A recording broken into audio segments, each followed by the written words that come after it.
Om Sthapakaya cha dharmasya sarvadharmasvarupine avatara varishtaya Ramakrishnaya te namaha Yathagnirdahika shaktihi Ramakrishne stitahiya Sarva vidya swarupam tam Sharadam pranamamyaham Namah Shri Yatirajaya Vivekananda Suraye Satchit Sukhasvarupaya Swamine Tapaharine.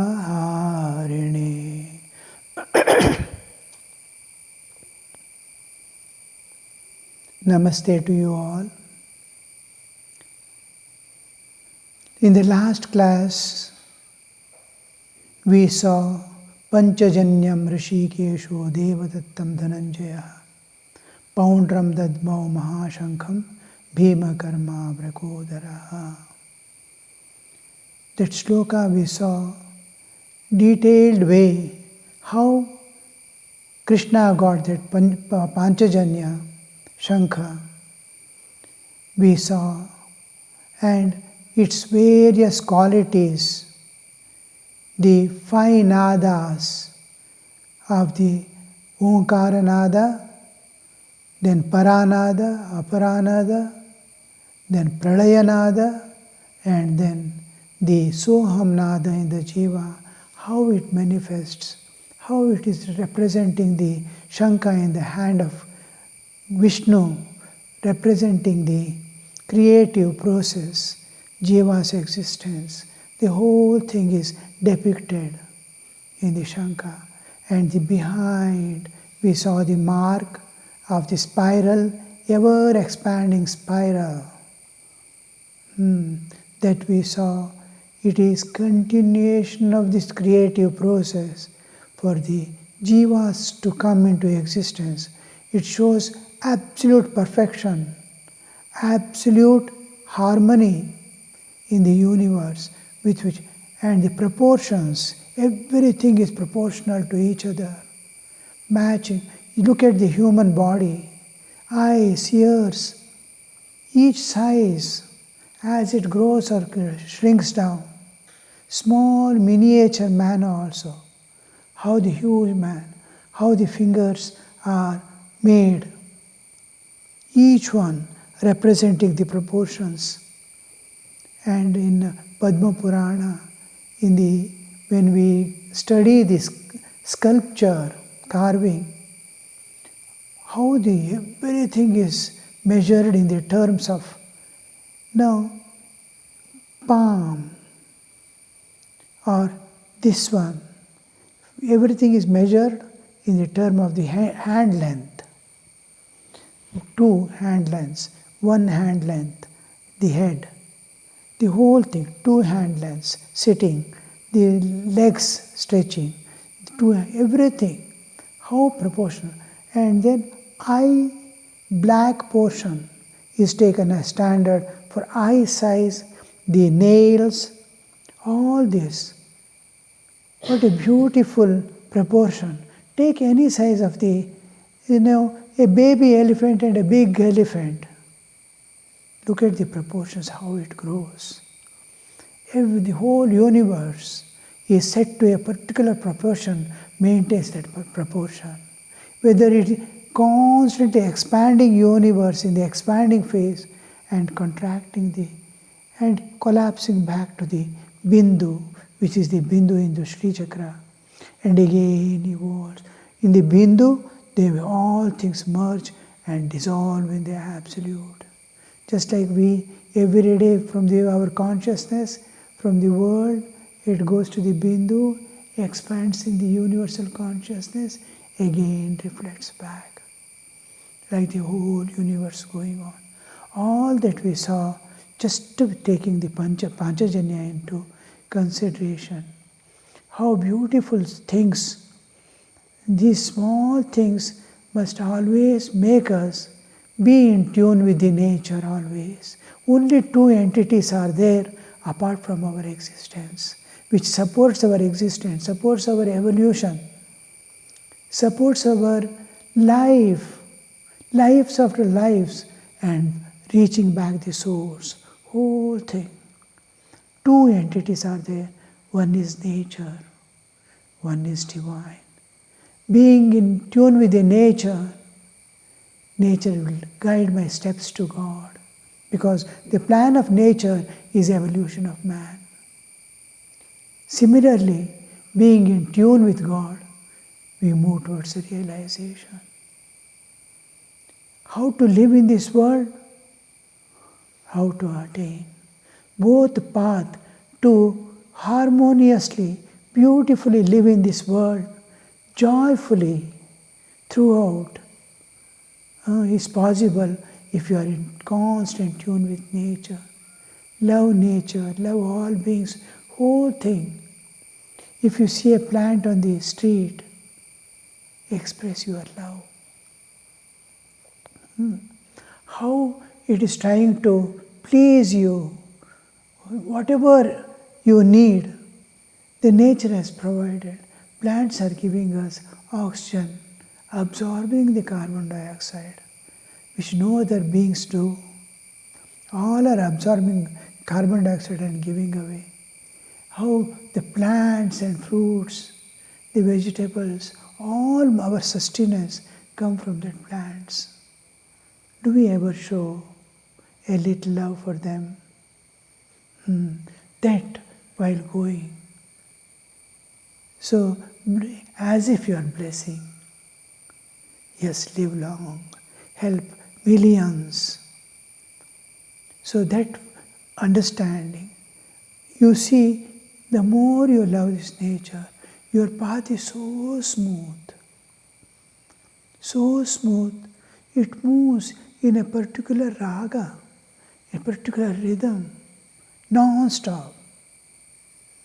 So that we must be, and in being in tune with Divine, God, in any aspect, in any, whatever be your understanding of God, be in tune with it, and it will be revealing itself to you one day.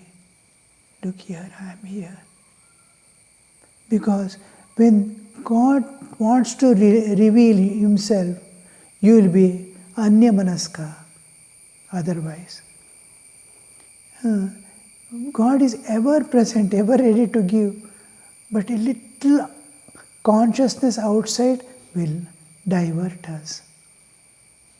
So this is what we saw in our last class. Now we shall go ahead. After this Krishna blows the conch, all others join.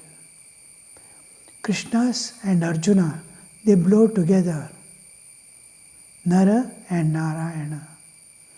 The whole thing, including Pandavas and Kauravas, whoever could hear, because it was not, we saw in the last class, Panchajanya blowing was not for just like anybody blowing any conch.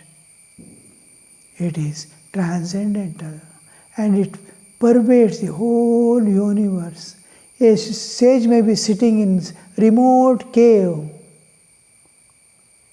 He immediately recognizes, Lord is playing this play. So it reaches whole as if some assurance is being given there. And Pandavas, you must see how joyfully they join. When Bhishma blew conch and Krishna blew, what a great difference. Unimaginable dimension. When Bhishma blows the conch, Pandavas were not at all shaken, even a little they were not shaken. They were gazing because something is happening between Duryodhana and Drona, his guru. Something talking is going on, and Bhishma wants to divert Duryodhana's awareness. So he blows the conch. Pandavas are observing. But Kauravas, how they enjoyed. Yes, we will fight. Now, when Krishna blew the conch, the whole thing, the Kauravas themselves, you see, their hearts are shattered. The sound, collective sound of all these, we'll see later on. Sagosho dhartarashtranam hridayani vyadharayat nabascha prithvin chaiva tumulo vyanunayadanayan. So that whole sound, when they all joined Krishna's blowing, how it was. When Bhishma blew, nothing happened to Pandavas. But when Krishna blew and all joined, especially of Krishna, the hearts were rent aside into, as if it scattered. A fear has entered into deep within them because of the guilt. Their conscience, you look at the conscience of theirs, filled with guilt of constantly doing crimes. So they immediately, their conscience will be filled with fear and it will be a heart-rending sound. Here we see the difference. And when Krishna blows, it is so, for Pandavas it is so nice, because Kauravas were relying on physical strength, while their conscience was pricking them of their crimes. Pandavas were relying on dharma and divine providence, while their consciousness was free from all guilt. Beautiful, no fear. Instead, there was peace. Amidst the war atmosphere, they felt peace and consolation in their hearts. How it would have been, just imagine. Amidst the war field, they are going to die. Each one is going to kill other. In that war atmosphere, they felt peace and consolation. That their life is sacred. How they feel? Our life is sacred. Our life is blessed. Blessed we are that they could walk along the path of dharma. Most important thing, they are walking on the path of dharma, upholding dharma, and were sacrificing for protecting dharma. That awareness is there. We are sacrificing for. And that is the reason why God is there on their side. Even in the war field, practically, physically is there. Krishna is there. In the war field also. In life and in death, He is there with them. He shall be there beyond also, after death also, and forever. This is how that whole picture changes. The awareness of Pandava, always we must, this is the thing we have to acquire, the wisdom that we have to acquire. These few slokas, if you read, I should never part from dharma.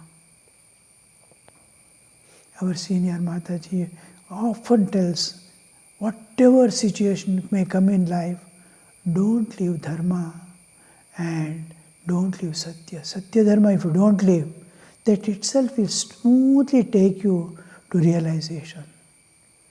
Not much efforts is needed, especially for householders. Satya dharma. And you have to be attached to that, never to part from dharma. And you see, why Kauravas are inside, deep within them is that fear, anxiety, that you cannot understand what that guilt would create. and what this freedom would create. So this is the main important lesson we learn from the last few shlokas from Pandavas appearing and Arjuna's appearing on the stage of Bhagavad Gita. There also you see a clear matching, as if they are the Sanjaya is presenting to the king beautifully to make them understand what it means. What it means by Kaurava, what it means by Pandava.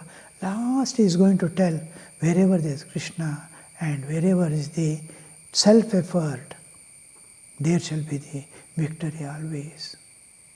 So this is what we see. Now we'll go through the few shlokas, important shlokas. That's up to Krishna's blowing we saw. The next, I will chant a few. Om Parthaya Pratibodhitam Bhagavata Narayanena Swayam Vyasena Graditam Purana Munina Madhye Mahabharatam Advaitamritavarshinim Bhagavatim Ashtadashadhyayinim Ambatvamanusandadhami Bhagavati te Bhavadveshini. Ananta Vijayam Raja Kunti Putro Yudhishthiraha Nakula Sahadevascha Sughoshamani Pushpakau Kashascha Parameshvasaha Shikhandi cha Maharataha Drishtadyumno Viratascha Satyakischa Parajitaha Drupado Draupadeyascha Sarvasha Prithivipate Saubhadrascha Mahabahu Shankan Dadmu Pratak Pratak Saghosho Dhartarashtranam Hridayani Vyadarayat Nabascha Prithivim Chaiva Tumulo Vyanunadayan. These are the 5 shlokas. We will just go through the Ananta Vijayam Raja Kunti Putro Yudhishthiraha. The Kunti's son, Kunti Putra Yudhishthira, Kunti Putro Yudhishthiraha. Always, many places, the writer, that is Vyasa, gives these references. Always just to remind, not who is he, not physical identity.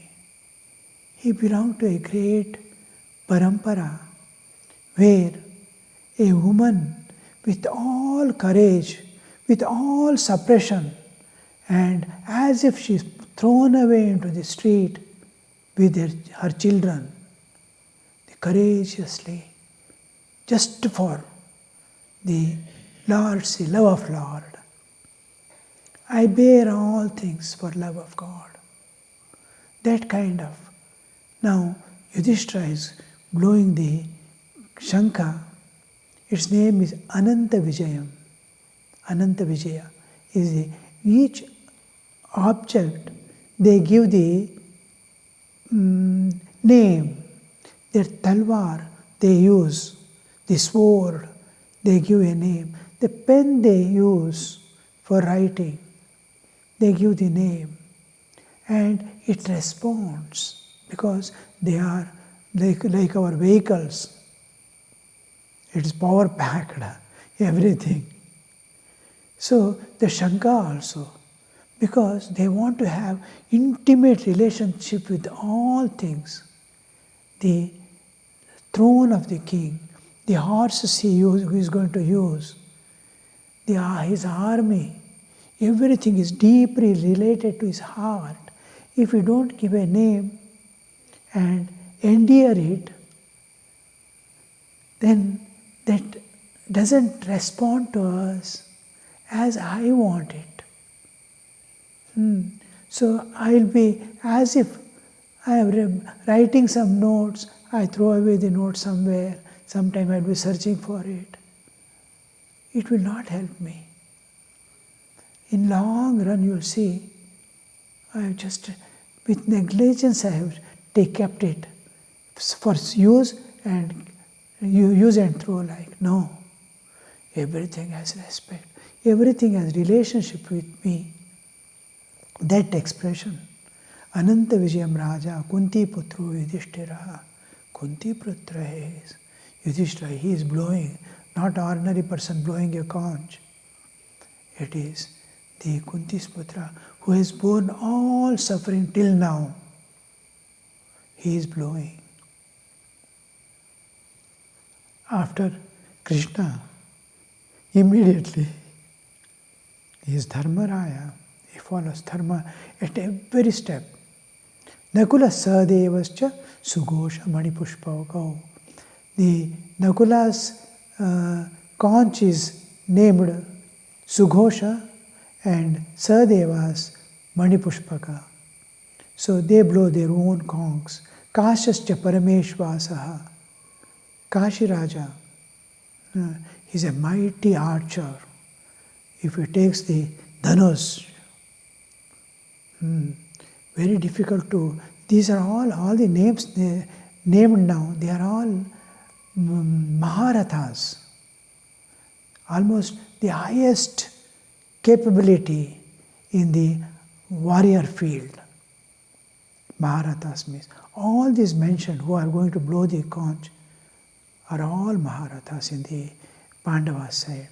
Kashyascha, the king of Kashi, is once he takes the Dhanush, the bow and arrow, he can destroy as if, and they have certain powers and the weapons which can be used, which belongs not to our realm of existence. They are Divyastra, divine weapons they acquire.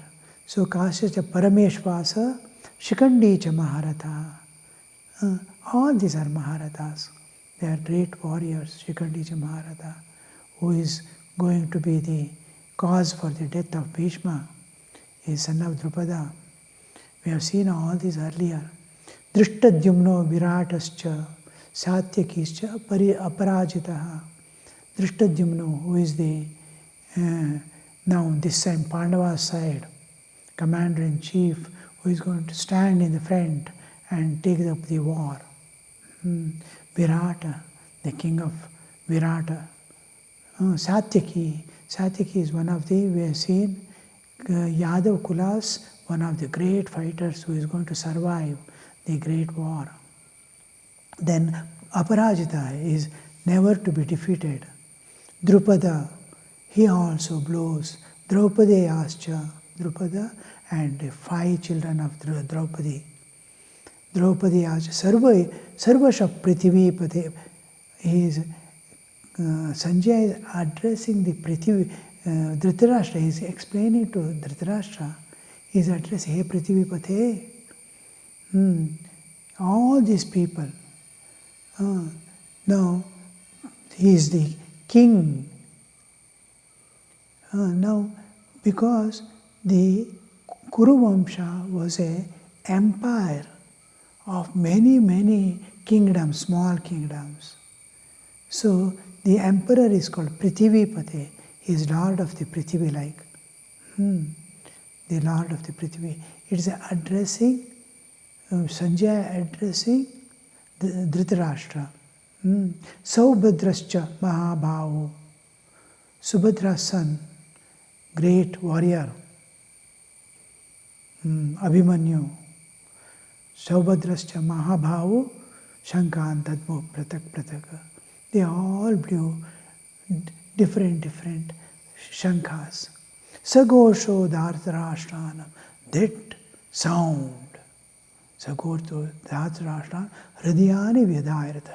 It shattered away the hearts of Kauravas.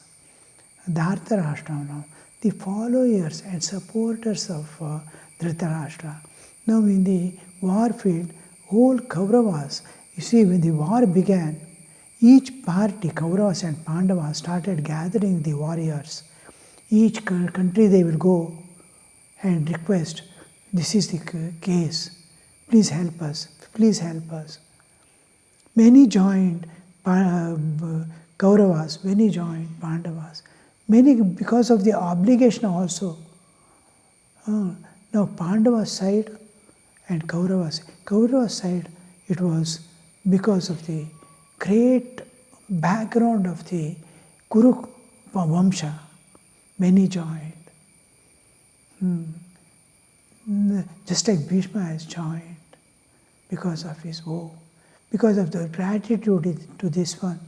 And they were, all these Dhritarashtra, everybody who supported, who is there in the war as warriors, or anyway, in any way they have supported and followed Dhritarashtra, their hearts were broken, their roots were shaken.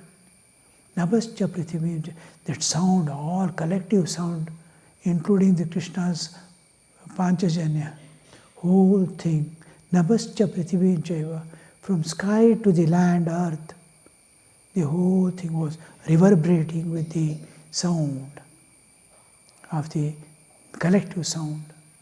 And it was Tumulo Vyanunadayan. It went on reverberating. We saw how it entered the other dimensions. In this context of impending war and its potential consequences, this collective gong blowing, especially of Krishna, highlights that divine consent is there. Krishna himself is blowing. And why God's consent is there behind? Yes, because the war is inevitable. Krishna tried his best to avoid war. Since it is inevitable, let it happen. Because it is inevitable, let it happen. That is the consent, divine consent. And behind that stands truth alone triumphs. Truth shall triumph now. Satyameva jayate. That understanding. And it reflects the readiness, enthusiasm, determination of to fight against adharma. Now, Pandavas are standing there. Krishna, Pandavas are blowing. All the Maharathas of that are blowing together. It reflects the readiness, enthusiasm and determination to fight against adharma. Yes, we shall fight now. It reveals their faith in providence, that holding on to dharma and protecting dharma, we shall never perish. We may die, but we will never perish. And being a Kshatriya and being responsible for the kingdom and every individual in the kingdom, whoever, the prajas, for their welfare and safety, we are fighting. That total fulfillment, as if the day has come to test our truthfulness, our dedication. So that they were ready, and always remember the whole universe is standing on two important principles. What are the principles on which the universe is standing? Love and sacrifice. This love and sacrifice is most important thing. And we have to cultivate this in our life. By the virtue of being a human body, having a human body, being a human on this earth, it is our bounden duty of every individual, not only we, all, every individual on this earth. They must cultivate universal love, serve and sacrifice for the welfare of all beings. and for the future generation to come. Well, this much for the today's class. So this is how the Bhagavad Gita is going now. As we go, see, each has something to contribute to our life. That immediately we have to, just reading and going like pandits will not help. You have to take out the essence and imbibe it. Not reading and understanding also will not do. You have to imbibe, present it in day-to-day life. It must become your very nature of existence. Okay, we'll end today. Om Niranjanam Nityamanantarupam Bhaktanukampa Drutavigraham Vai Ishavataram Parameshamidhyam Tam Ramakrishnam Shirasa Namamaha.